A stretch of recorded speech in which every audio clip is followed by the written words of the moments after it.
Singapore and Hong Kong, because I spent a fair bit of time in both places, have a quoted incidence rate of myopia in school-age children in excess of 90%. 90. Welcome to the Fat Emperor podcast. I'm your host, Ivor Cummins. We're supported by the Irish Heart Disease Awareness Charity, which advocates a simple CT scan to reveal your CAC score. So, know your score and take action to prevent that premature heart attack. Everything you need to know will be right here. Today I'm with Jake Steiner, who is an expert in myopia, both the causes and the potential solutions, not necessarily the orthodox ones. So I'm going to find this really interesting because it's a field I haven't really looked into at all, and we might touch on some other eyesight problems as well. So great to meet you, Jake. Great to meet you, and I like that you started me right off with unorthodox. Yeah, I have been accused of being slightly unorthodox at times also. Yeah, good. You're in good company then. Exactly. Well, I like your site, endmyopia.org, because you repeatedly stress this is based on published science. And at the bottom of many of your pages, there's the full list of published papers which pertain to what you talk about, which is great because I'm similar. It's always back to published peer-reviewed science rather than beliefs or ideals.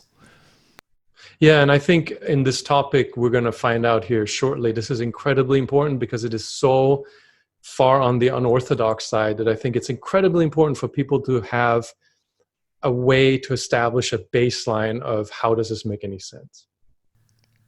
Excellent, yeah. And again, this is for the layperson who might have not so much an inbuilt error of eyesight or a genetic problem or from birth. It's more for people who develop myopia during life and how they might mitigate or help that condition without, allowing it to get much worse, which can happen when you go other paths, as we'll discuss. But first of all, probably the best thing is to describe myopia, what it is, and then kind of move on to the causes, again, not genetic inborn errors, but the causes that could drive it during life. Yeah, and so myopia, I'm going to try to keep this in the short version because there's a lot to be said, but just as a starting point, myopia, short-sightedness, when you have to wear glasses to see clearly at a distance, is two things. First, it's a thing called pseudomyopia, and for those of your listeners who are not familiar with Google Scholar, my favorite website on the internet, scholar.google.com, if you type in pseudomyopia,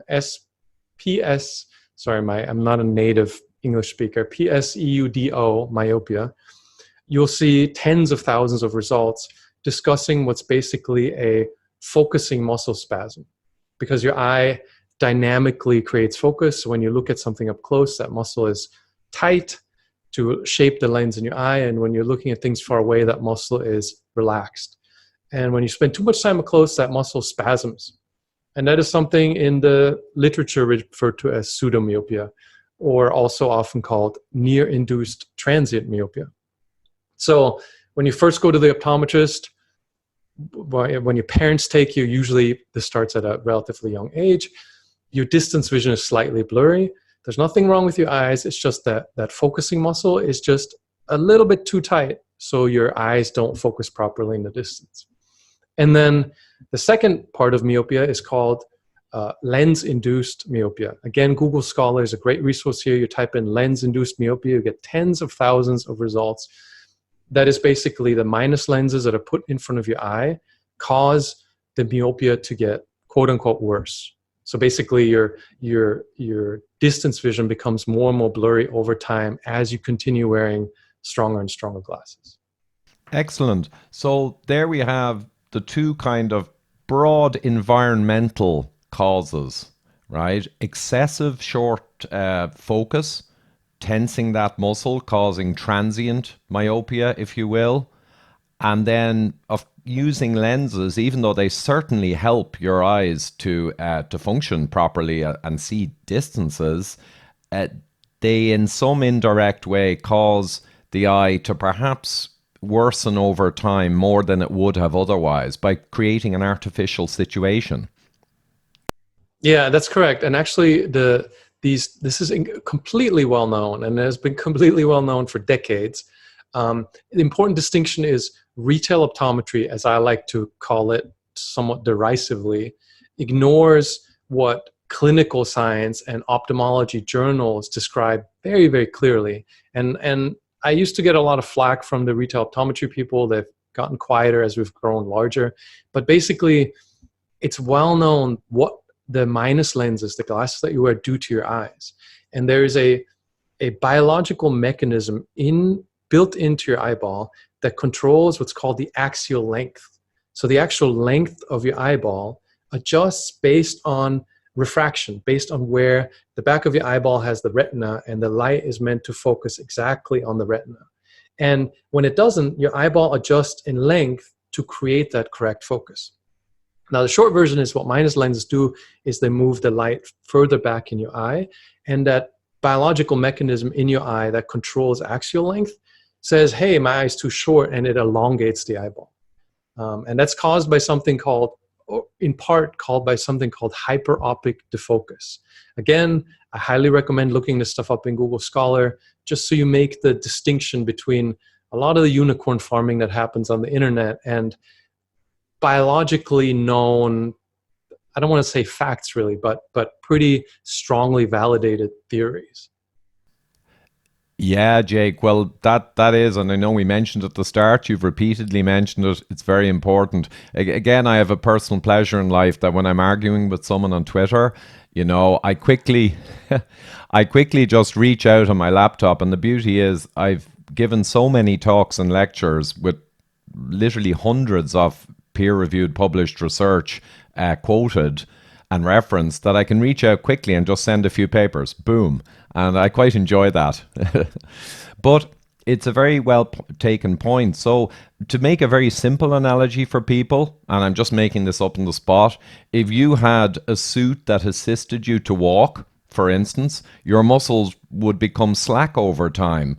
So a helpful thing, which helps your functionality, over time can indirectly allow your physiology to become a little worse. So it's not a conspiracy, it's just this crutch of these reading glasses have an indirect effect that your eye will worsen its natural function over time through the elongation you described.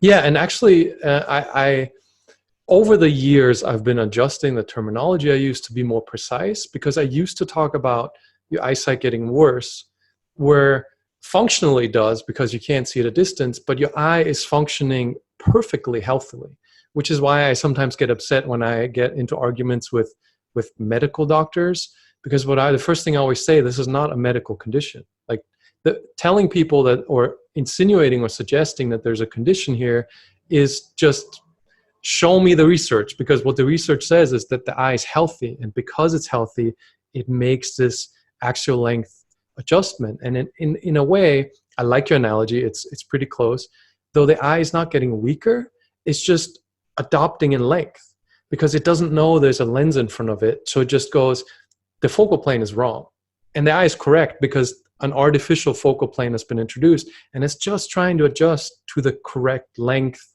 for the situation. So, and I don't get into Twitter arguments. I'm generally avoiding arguments. I've learned that there's no, I used to be really frustrated. I don't know about you, but I used to get really frustrated because I'm like, okay, we've got a lot of peer-reviewed literature here that I look forward to having a debate about, right? Because I'd love to hear the other side of this, but the debates never happen. It's always like, you're not an ophthalmologist, you don't have a degree, you're a thing on the internet. And I'm like, can we just discuss this paper? And nobody will. Or for to a large degree, people in the industry refuse to engage in this discussion. Yeah, and it's understandable. And we have the same thing in, I work for Irish Heart Disease Awareness, and we promote the calcification scan to save people's lives. The best scan really in the world, quick screening scan to find out your level of heart disease. It sees the disease in the heart. But for various political and other reasons, the business of medicine is not too fond of it. So like that, when I get in arguments and I share the peer-reviewed papers, and there are so many human studies, what I'm saying about the calcification scan value is irrefutable. But when I pile out the papers, people kind of go silent. They want to follow their bias, say against the scan, but when you push in their faces the actual data, then they tend to veer away, which is frustrating because I'd love to have it out there and then, but in the face of data, people with bias who are incorrect tend to fade away. Yeah, yeah, and I have to admit, for those of your listeners who are not familiar with Myopia and the site, I engage in a lot of ranting, and I have these two pieces. One is where I'm really serious about the science, and I'm really not serious about myself.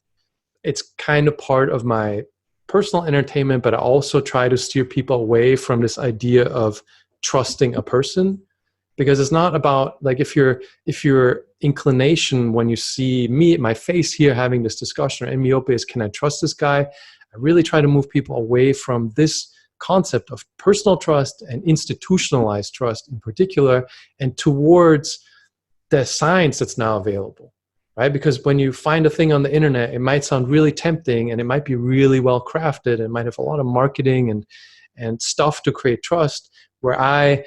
You've visited Myopia probably. I call myself the last surviving eye guru, which is obviously not possible, right? But I'm trying to make it so people go, okay, let's look at the science. And I really hope that in the future, or as we continue, as the internet keeps developing this whole new path, that more people will be more inclined to look at science, you know? And that's why I like your podcast and your approach, and I've really gone down the rabbit hole with your information here, because it's exactly what I love. Like, we're just looking at science, and then we're quantifying the pieces around it that tell the story. Yep, integrating, if you will, all the data that's available. You'll never have a monopoly on the truth. You'll never have 100% of the data, but often we have plenty of data to make good conclusions, and they may not agree with orthodox approaches, but that's just the way it is. So if we curl back now, the two basic causes, again, just to recapitulate them, are the excessive short focus causing tenseness in the muscle, causing the pseudomyopia, if you will, which you may then get glasses for, right, mistakenly perhaps, and then the glasses over time will entrench the problem. So how would you avoid getting the myopia in the first place in your 20s or 30s? What would be the best things to do to avoid getting myopia? So the problem now, and by now I mean in the last, every year it's getting worse, and I get hundreds of emails a day, and I have somebody who categorizes my email because I can't read it all, and one of the metrics is age ranges, and I'm getting more and more parents with younger and younger children that are being quote unquote diagnosed as myopic, and the primary cause is screen use. Screen use is a huge problem, especially with young children, especially when parents are discovering that this is a great babysitting tool, and they're giving a kid an iPad or smartphone, a 2-year-old, right? A 3-year-old, I see them in strollers. The arms are incredibly short, and the screen is really close to their, especially still developing eye. And this proximity creates the ciliary, the pseudomyopia. And in some cases, it does appear it also already causes elongation of the eye. So the short answer is less screen time. Like, screen time is the problem. If you're spending an hour in front of a screen and you keep some distance, the closer the screen is, the tighter the muscle gets. So the more distance you get, the better off you are. And then alternating that screen use with distance vision, because you don't want the muscle to stay tense so long that it just gets locked up. You want it to relax. And really the only fix there is less close-up time, which makes my approach not that popular, because most people that are casually exposed to this are like, okay, that's not my lifestyle, right? Like, people go to work and then they sit in front of a screen all day, and the way they relax is Netflix and Instagram and Facebook and just more screen time. So the short answer to your question would be less close-up would be very helpful. Right, but there are kind of potential paths forward. So you could still do quite a lot of screen time, but as you say, a larger screen further away, wherever possible, will at least alleviate part of the driver here. Yeah, and the bigger philosophical thing here that I sometimes get into, I hesitate to, but I really see no great way around it, is at some point you have to evaluate your life, like how much of it is consumption in front of a screen, like how much of that time is necessary versus how much of the time could be spent somewhere where you actually see the world. Because myopia happens because the close-up time, which if you sit in front of a screen for 8 hours a day because that's your job, that's fine. But then there's a lot more hours that most of us are now spending in front of screens, and that creates a problem. And the reason that this isn't a conspiracy, and the reason that I'm not incredibly popular compared to optometry, is because most people accept this quick fix, right? They're like, sure, I'll wear the glasses because that fixes the symptom, and the screen addiction, the real problem, kind of gets pushed aside. Yeah, it is a challenge. And again, I'm in the situation like yourself where I have a lot of screen time because I do a lot of desk work, video editing, etc. Now, I'm just looking across my office at the moment. I have two large screens, like maybe 27, 28-inch screens beside each other.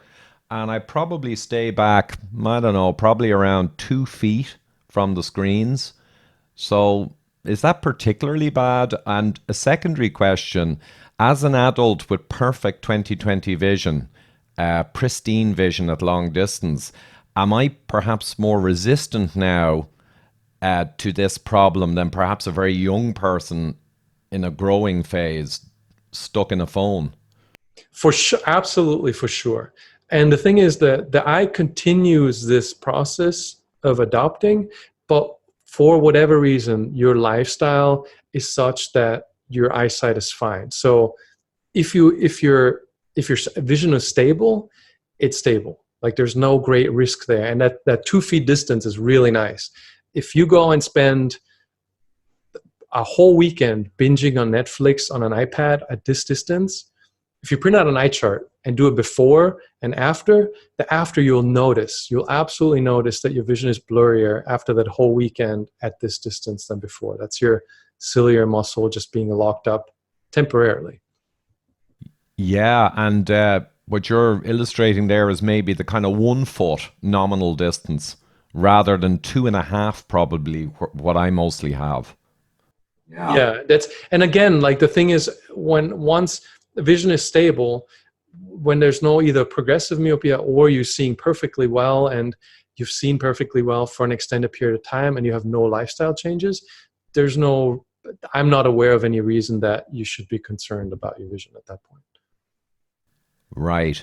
And just to touch on reading. So you could call reading in an evolutionary sense a relatively new thing also, but reading with good eyes, for periods of a few hours a day, at a foot and a half away, that's probably not too bad. But I guess if you read constantly and you find yourself going closer to the page, it would have a similar potential problem. Yeah, and actually the interesting thing is glasses, the glasses we wear today it's debated, but it's commonly said it's a 16th century invention. And it was invented because monks spent a lot of time reading and writing, and they were the only ones.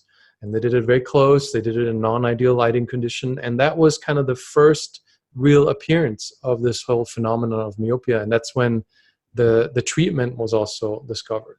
So reading absolutely is the excessive amount of close-up that causes the muscle to lock up is the only issue. Yeah, so you can't escape, as you say, the mechanism. I mean, once you're up close and you're peering at a close object for long periods of time, you're kind of in that problematic zone. And I guess my eyesight, just to make a distinction with when we get to middle age, we can still have absolutely fantastic long-term clear vision, even up to our 80s and 90s. But when we get to middle age, most people have a difficulty of actually looking and focusing close. So I found the book, I had to move further from my eyes steadily over the last 7 or 8 years until it's quite far away. Now I can still read quite far away because my vision is very good, but that's different than myopia. That's the opposite almost. Yeah, that's a different cause. And what happens is the lens that focuses the light is a flexible lens, and the lens is surrounded by a muscle called the ciliary muscle that focuses the lens. And the closer you look, the more that lens is shaped by that muscle.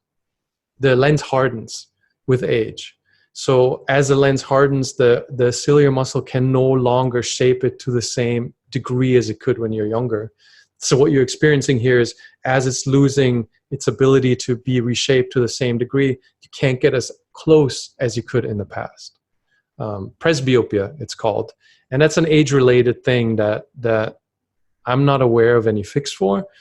The only thing is, I've been in this for well over a decade, and I haven't had anyone that's participated, that I keep in touch with, that I hear from, mention that they have presbyopia symptoms currently.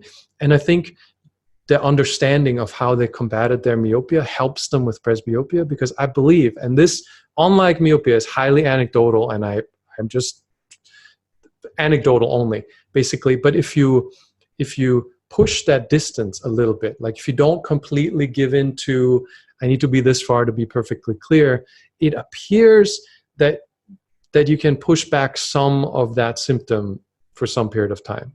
But that's just anecdotal. Although I love the way you clarify anecdotal versus established. That's really, really good.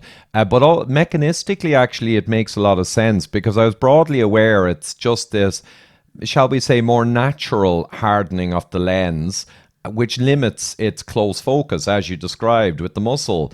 But it would make sense that if you exercise that, you potentially may squeeze the lens a little more than otherwise would be the case with time. So it makes mechanistic sense that you might be able to impact it a little by pushing the lens a little. But it doesn't really matter, I guess, because that problem we just discussed, it's not really a big one, to be quite honest, compared to real myopia.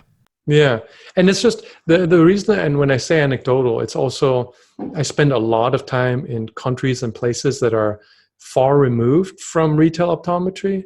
Like I kite surf in Vietnam half the time, and I spend a lot of time in Myanmar, and a lot of places where people are just not living next to optic shops. And call it part of my curious hobby, I observe older people, and sometimes, and I get looked at silly, I ask them to read me tiny things on bottles. Not all the time, but it happens often enough to where, curiously, I've yet to encounter anybody, for example, in Vietnam, and again, highly anecdotal, that was unable to read a small thing from me up close.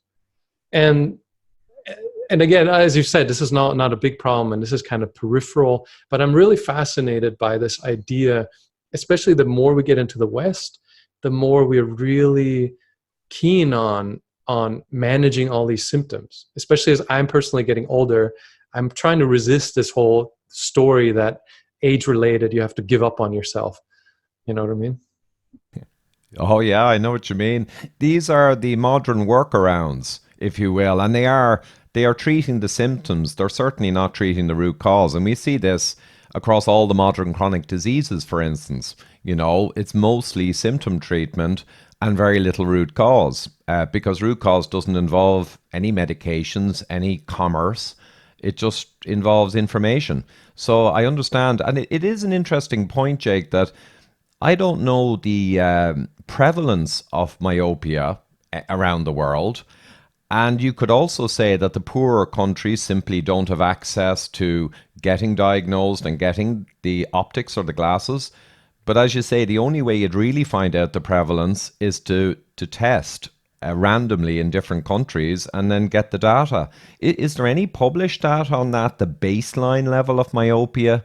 Yes, there is quite a bit of it, and it's frightening. Especially, Singapore and Hong Kong, because I spent a fair bit of time in both places, have a quoted incidence rate of myopia in school-age children in excess of 90%. 90. 90. And, yes, and Singapore, the Singaporean government actually declared it as one of the three main health things that they want to address, even though every time I've tried to contact anyone in that region of the government, they've been very unresponsive. But they are recognizing that this is a very significant problem, as it basically affects the complete majority of all school-age children. Wow. Now, just to tease that one out, okay, 90%. That means either we're doing something seriously wrong in the modern world, whatever it is, we can argue, or the only other alternative is that evolution is an idiot and spent 2 million years designing. I'm sorry, I'm interrupting you because now you're pushing my buttons. Because when people start this thing of a genetic condition, I'm like, how is that remotely possible? Like, even a basic understanding of how genetics work make it completely unfeasible that this is a problem that's the curve that it's happening on is like, you can measure it in years and decades at most, you know, and population wide. Exactly. And I often kind of quote in terms of diabetes and heart disease and everything else, it exploded in the last century. And obesity exploded essentially in 30 years. Nominally, it takes around 10 to 15,000 years for a real genetic adaptation to occur.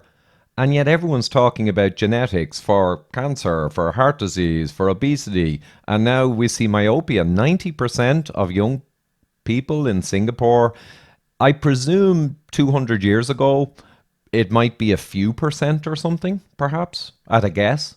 I don't know about data going that far back, but absolutely, I would be willing to stake that that's the case, because again, it's a close-up issue. And the big thing, and dogma and commerce and established beliefs play a big role, but it really bothers me because I've had debates with people with medical degrees giving me this idea. They're saying it's genetic. And I'm like, where did you go to school? Like, how much do you understand about basic genetics, saying that this happened in the last 20, 30 years? You know, like, it doesn't go back much further. And the more screen time is involved, the more dramatic the increase in myopia is. Just a quick break to remind you that this podcast is only possible due to funding from David Bobbitt and the Irish Heart Disease Awareness Charity. For middle-aged people, it is imperative to find out your heart attack risk by getting a CT scan of the heart and your CAC score. The new ihda.ie website has all the scan resources. Please support us by visiting and sharing widely. Knowing your score, you can take action to stop the disease process and save your own life. It can even be as simple as removing sugar, refined carbs and seed oils, i.e. processed food, from your diet.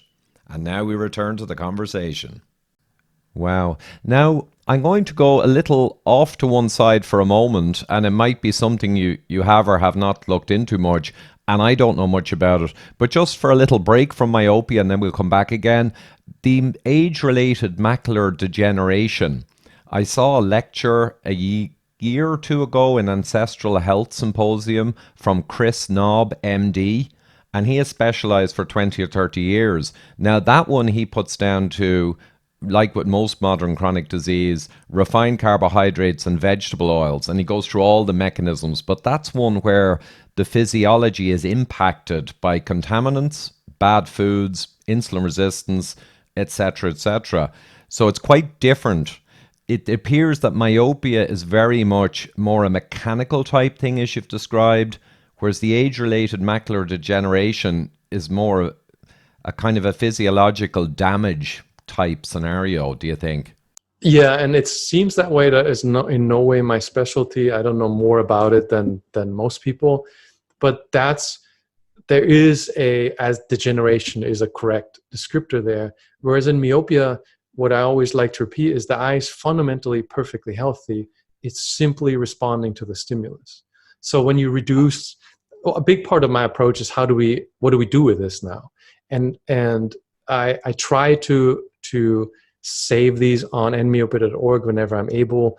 The improvement reports from people, which number in the many thousands at this point. You can reverse the myopia simply by reversing the stimulus. So you gradually reduce the strength of the glasses, the amount of focal plane change, and the eye just adjusts the axial length back to where it should be. And then I get arguments from people saying that that's not possible, the eye only elongates in one direction.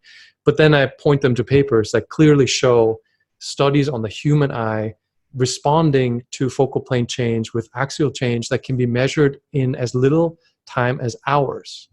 So the mechanism, the eye is healthy, and there's an established, observed mechanism that controls this whole thing. Yeah, I love that, Jake, and we'll leave macular degeneration behind, but exactly, that's a degeneration thing, to draw a contrast. And that was a great reminder as well, that this myopia problem is more, the eye is perfectly healthy, but it's just training itself in the wrong direction, essentially. Now, and you're talking about fixes now, so we're going from root cause to fixes. The primary fix then, or mitigation of the problem, is to slowly weaken the glasses you have for myopia in a phased way, I'm guessing, and just allow the eyeball then to recorrect back more in the positive direction, right? To start resolving. Correct. And that's the basic mechanism. For a tiny bit more detail, we address the close-up distance. So we reduce the diopter, notably for close-up, to where you only see clearly to your screen distance. Because one of the big contributors to this axial elongation is something called hyperopic defocus, where the light focus is too far back behind the retina. And a lot of that happens is when you wear glasses intended for distance vision during close-up, where that happens more than when you just use the glasses for distance. So we reduce the lens correction more for close-up and then a little bit for distance. Basically just to a point where you're introducing a tiny little bit of blur at the further end, and then teaching people to challenge that blur. Like read the license plate or the ad across the street or the street sign that has a little bit of blur in it, and try to get it to clear up. So we build a little bit of an habituated stimulus that works incredibly effectively to reverse myopia. Excellent. So you're letting the eye exercise, if you will, by reducing the strength. It's seeking or stretching towards more correct function, right? You're putting in a proper feedback control. And just today, actually, we have a forum. We have a quite active forum, I'm happy to report. And some of the members are incredibly inclined towards the quantifying these things. And there's one guy there that actually bought the machine that ophthalmologists use to test the axial length of your eye. And he's following his own progress of improving his vision with the charts made by the machine showing the axial length actually reducing in his eye. It's a fascinating thread, and it's live and going on, and it's in progress, and there were doubts at some point, and then you see the curve going in the right direction. So this is one of the things that I'm fascinated by, because lens manufacturing is a $100 billion a year industry. It's massive. LASIK is a few billion, but if you look up the LASIK statistics, there's a fair amount of excitement how LASIK is growing. More advanced therapies to slow myopia progression are making a lot of money. So this is an incredibly profitable thing. I actually invest in some stock related to this just because I'm kind of an investor by trade. So I see some of the trends and I'm like, man, this is heading in a great direction for an investor. But the actual answer is so simple and so not involving any invasive procedures or ongoing forever symptom treatments that it's just very unpopular. I'm not loved. I can say that. The parallels here with a lot of my world are obviously quite striking, and I'm guessing if you've seen some of my stuff, you've obviously seen the massive parallels where the resolutions, the fixes, the mitigating resolution of root causes in chronic disease are relatively simple. Now, it's actually even more a parallel of what you're talking about, Jake, because they may be simple, but they're not necessarily really easy to do and to change your habits, but they are essentially simple enough. And they do conflict massively with enormous industries, food and pharma and medical device. So there's a tension there. It's not a conspiracy. There's a natural tension with big business that has to answer to Wall Street. And this is just, we live in a modern capitalist society. That's just the way it is. No conspiracy. No conspiracy. And beyond that, one of the things I realized, and this took me a while to realize, is that I'm unpopular on both sides.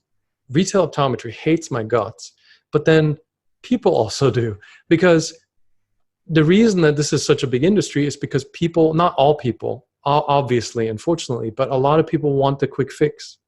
A lot of my friends, like I stopped talking to my friends about this because they're like, okay, I can just put on glasses and that works too. Never mind, right? Because the demand is there. And even as I'm talking about this stuff, there's so many people who are like, well, I see what you're saying. I see I could fix it the right way, but I can also just pop in contacts and be done with it.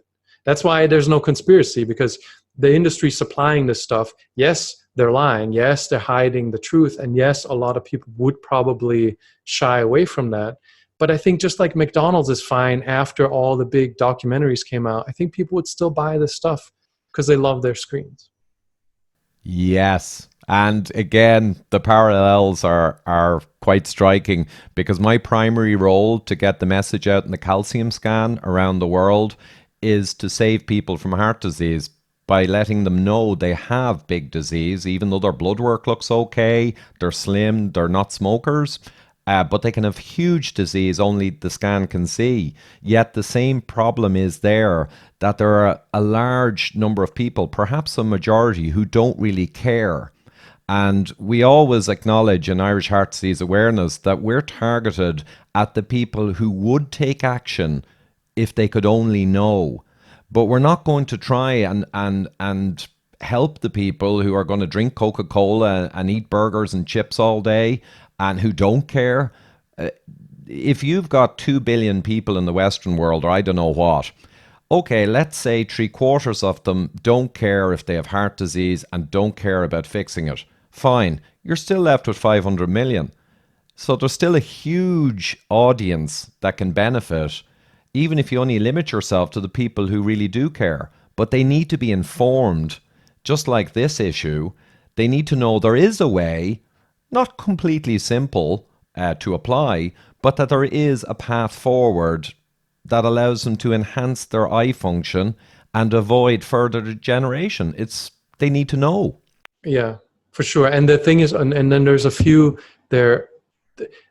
Initially, it's no big deal, but there are many problems actually. One, on the real basic level, children that get glasses, their peripheral vision is no longer functioning correctly. So the visual cortex, which is a huge part of the cortex, is in a permanent alert state of, I don't know what's going to eat me. Like there's a certain evolutionary component, and I can't get into this nearly as much as myopia because it's not my specialty, but I see this a lot, that anxiety levels are higher.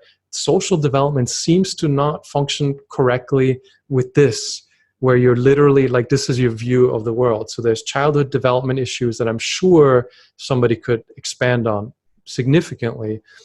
The quality of life, the things that you don't engage in because you automatically rule them out because of the glasses or the contacts. Sports you might not do, adventures you might not have, general reticence about life. I'm saying this because, again, a little bit anecdotal, but I've seen so many people go through these amazing transformations as they get rid of their glasses in their lifestyle, that become way more active and way more engaged and way more not screen consuming, but involved in their lives. And then there's the more pressing issues of your retinal detachment risk goes up significantly with increasing myopia, because the retina is attached to the eyeball, and it's not meant to be attached to an eyeball that, as it elongates, it becomes football shaped. So the attachment of the retina gets stressed, and that leads to lattice degeneration. I'm not a doctor, I'm not giving medical advice, I'm just quoting what's out there. Lattice degeneration, which a lot of times expresses in floaters, retinal detachment, which will lead to blindness if it's not addressed very quickly. Macular degeneration also there seems to be a connected role there. Intraocular pressure, and there's just a huge list of medical issues that one may encounter, especially later in life, especially with high myopia. So while myopia in itself is no big deal, you just put on glasses, the periphery of your quality of life can be very much affected by ignoring it. Yeah, no, that's a very integrated approach. Yeah, that there's a lot of knock-on effects. And a lot of money. Like just the surgery procedure for fixing the retinal detachment, something I'm investing in, because as people ignore me and don't listen to me, I'm like, at least I'm making money, right? It's kind of a weird place to be in, but I'm like, okay, that's fine, because these procedures are making a ton of money. They continue increasing. The incidence rates are going up. And as an industry, that's very profitable. Yeah, and it's great that you're candid about that, but I think it's very fair. On the one hand, you're spending a lot of effort to let people know how it really works, but at the same time, you're hedging and investing in the industries because most people won't listen. It's kind of, I don't see that as ethically conflicted whatsoever.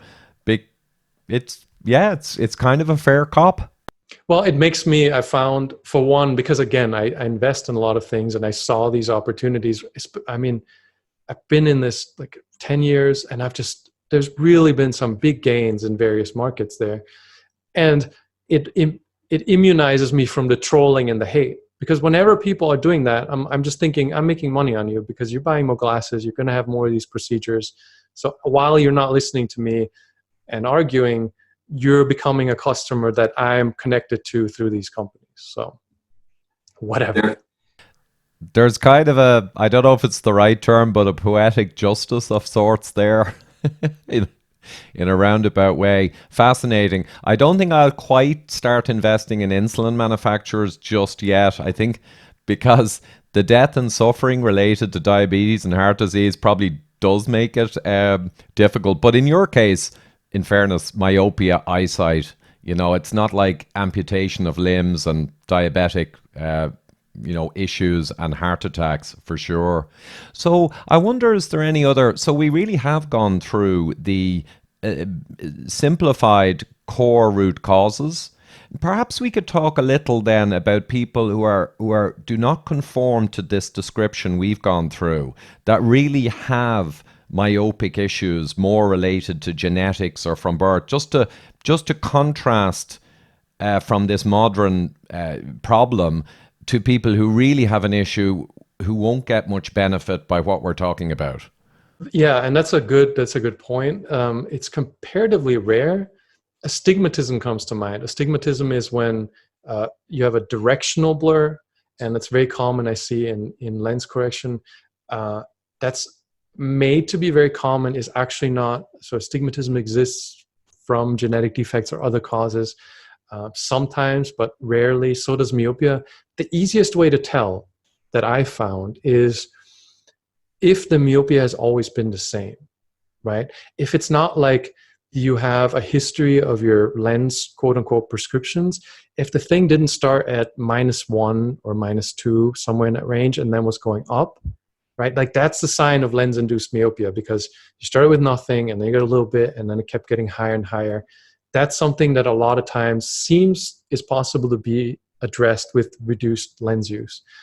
If the myopia has always been the same, especially from a very young age, then there's very possibly other causes. And in general, I always recommend go see your ophthalmologist, get a checkup. Many other conditions exist where, especially on the internet, I see all kinds of crazy talk where I generally recommend it's a good idea to see a doctor, right? Like if it's not lens-induced myopia, I haven't found a lot of other great answers other than this is one of those cases where modern medicine a lot of times seems to make sense when there's a medical condition with the eye. An actual pre-existing condition, to use the insurance term. Yeah, a pre-existing genuine genetic or inborn error. My son actually has one eye from when he was a kid, 5 or 6. It was noted it was really poor, and we had a patch and all that stuff. which he kind of used, but it was hard to get him to use. And one eye still is really poor and the other eye is perfect. So I guess that's another clue. If you have one really crappy eye when you're young and the other's perfect, it's not just, bad practices slowly making your eyes get worse. One specific defect. And I must look it up now and investigate further after this discussion and look more into that. What is wrong with that eye, and could it be exercised or improved? Possibly. Yeah, I'm very careful to stay away from potential medical issues because I'm already not, there's many in that arena that are not fans of me. So I steer very clear of whenever it could be medical, I just bow out for obvious reasons. That's a great strategy. Specialize in the phenomenon that you have specialized and researched. Absolutely. I find it hard to resist going out in all tendrils of myriad different diseases, but I'm kind of in a different space. So are there any other then nuggets of information? Because we have described the causes. You have eloquently gone through the basic ways to address it in as best you can. Any other things to note about this condition? I'm going to put all the links you mentioned on this podcast when I send it out. I think we covered it fairly well. I think it's an incredibly fascinating thing that you can do for yourself. When I try to get people to follow the rabbit hole, I always suggest you measure your eyesight.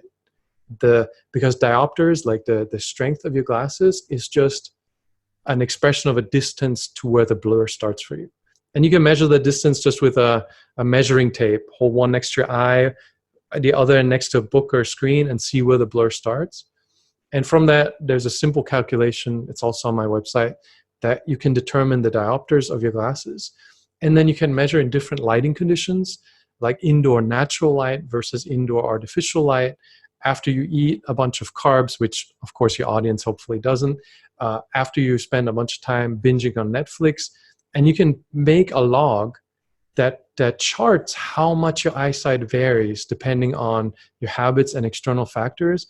And that's something people tell me a lot, is taking that step of measuring eyesight gets them actually interested in how they can affect it. Because it's one of the things about your body that you're not sick, you're not broken, and you can tweak it and improve it. And I get a lot of this feedback that it's extremely satisfying as a process and a project to kind of take on. Yeah, that sounds great. And engaging in something properly with your own feedback loops is motivational. And my favorite phrase for around 25 years now is from the engineering world: if you don't measure it, it don't get fixed. And that's essentially it. There's another version: if you don't measure it, you can't understand it. A slight twist on that, but I agree totally. And a lot of people in the low carb world, they're measuring their macros. I don't. But they find by measuring their macros and tracking progress carefully, like you say with the myopia issue, it motivates them and gives them a sense of getting feedback and being engaged with their own journey, which is fantastic. Yeah. Yeah, and it's a great tool. Like, I generally recommend keeping a log, because over time, myopia improves at a rate of about 1 diopter per year. What I found is the very, very common. It's just mean, median, and average. 1 diopter a year is kind of where it's at. So it's a slow process. So you're adjusting your lifestyle, you're adjusting some habits. There are no eye exercises. There's nothing that strains your day. But that's kind of the improvement rate. So if you keep a log for a while, it's incredibly helpful to see where you're dropping off, because improvement and not improvement is very much very slow. It's like a tanker ship. Like, it moves very slowly and it changes direction very slowly. So even though I was never a fan of logging for myself, for anybody who may stray from the direction, it's a great thing to have just a simple little notebook to look back at where they were 6 months or a year ago. And it also creates a habit of sorts, and habits are really powerful to sustain, especially long, slow, like you say, the oil tanker type phenomena. You really need to have a habit form to keep you with it, because there isn't instant gratification. It's like weight loss. It's not instant, so you need to be steady as she goes. I like it, Jake. So any last thoughts? And it just occurs to me, I'm certainly going to put the link to that engineer sounding guy who bought the optometrist's equipment. That sounds like a great link to illustrate to people what progress you can get by someone who's really being data centric. Yeah, I love it. Our community is fantastic. I call myself sometimes the librarian of all these ideas because I've invented nothing, right? Like I've reversed my 5 diopters of myopia the hard way because there wasn't all this internet resources back then. I figured it out the long and hard way. But then the current system that is so simple and straightforward in comparison is created by thousands of people and their feedback and their ideas. And now that we're more internet focused just the last few years, having this community come together and contribute these things is amazing to me, right? Like, and I, like when I call myself the eye guru on the website and all this kind of sarcastic stuff, I'm always also trying to point back to this is very much a community fueled thing. I love that guy, by the way. I can't believe he bought that thing. That is not a cheap piece of equipment. I love it. And I know people who like, there's one guy, Dave Feldman, who's bought his own cholesterol measuring kits and all this kind of stuff. So there's the equivalent over in the low carb world and heart disease focus world, people buying substantial equipment. I will just say one little anecdote. One of the most brilliant men, he's a doctor, Dr. Bernstein, and his book is Diabetes Solution. And he, around 60 years ago, he's in his 80s now, as a guy in his 20s with type 1 diabetes, was getting massive sugar crashes and injecting insulin, obviously, and his life was terrible.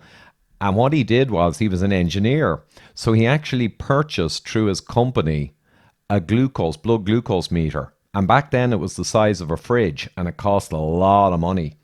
And he began to use it, and hey presto, within a couple of weeks, he discovered he could totally control his blood glucose and lower his insulin injections through the floor by simply not eating carbohydrates. So it seems like a stupidly simple solution, but he spent the next 60 years and got an MD degree, became a doctor to try and get the medical world to realize this, and he's still working 60 years later. Here's the thing, and I'm envious of the position you're in because myopia is not there. Like, we are the largest resource online when it comes to this idea of natural myopia control, which I'm not happy about because, for one, it paints a big target on my back, right? Like, I'm the guy. But also, there isn't this idea that there is an alternative. Like it's not, we're not even at that point where we're saying, well, I'm eating bad because I want to. The awareness level isn't there yet. So that doesn't make me super happy, like that we're still this far behind when it comes to myopia. Yeah, and I agree, Jake. And the reality is, even though I've fingers in a lot of pies relating to physiology and disease, myopia is one I've never touched upon. And also, I would almost have assumed was one of those things you couldn't do much about, unlike macular degeneration. So this is really interesting for the audience out there, and it's fantastic. Really appreciate it, Jake. Just to let people know, there's no conspiracy, there's no magic cures, but the reality is myopia is to a somewhat, or to a very large extent, a caused condition by the modern environment broadly, as you've discussed, and that there are ways to mitigate it by removing the root causes. And that's what it's all about. So endmyopia.org, yeah? Yeah, that's right. Excellent. So thanks so much, Jake. And we might come back and we'll talk again in a while when things have progressed. That'd be awesome. I'd love it. Thanks for having me on. I really appreciate it. Not at all. Great stuff, Jake. Goodbye now. Thank you. Thanks for tuning in, guys. If you're watching on YouTube, you can see my subscribe button in the middle of the screen, a free viewing of the Widowmaker movie on the far right, and myself and Dr. Gerber's book, Eat Rich, Live Long, on the left. Otherwise, please do subscribe to the audio podcast. Thanks.